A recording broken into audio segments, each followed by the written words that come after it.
and he never shied away, from talking about very key national issues.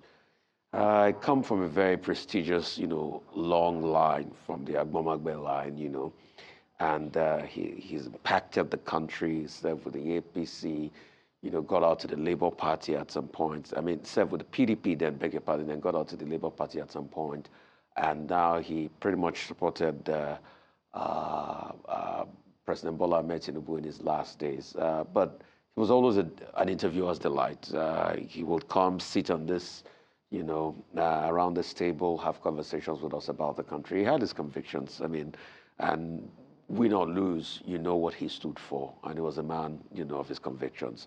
We wish him, we wish the family, God's grace at this time. I have not much to say, but I also want to wait for the family to release an official statement, to that effect, just to also respect their privacy at this point. All right. Thank you. Dr. Basu, would you like to say anything? Okay, my commiserations to the Okupke family, a very distinguished family. The scion of that family established the Agbomagbe Bank that later became the Wema Bank that is very well known today. So he comes from that line of illustrious persons. He was also a prince of Iperu Remo. When Kabiyesi, the Alakperu of Iperu, died recently, I was even saying that it looks like maybe it's Dr. Okupke that will be picked as a prominent son from the Agbomagbe family to be the next Alakperu of Iperu. But this is, where we are at this moment with the social media reporting that he has died.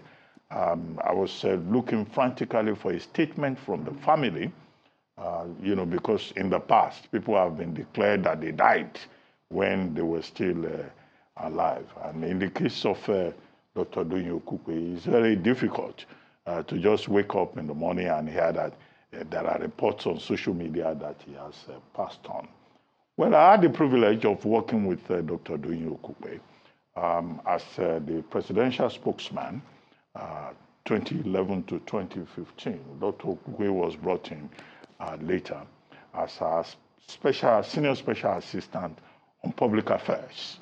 And it was at that time that he acquired the epithet that he was not just an attack dog, but that he was an attack lion. And his main remit was to, attack persons who were criticizing the organization, to not just to attack, to help also to explain policies of the government.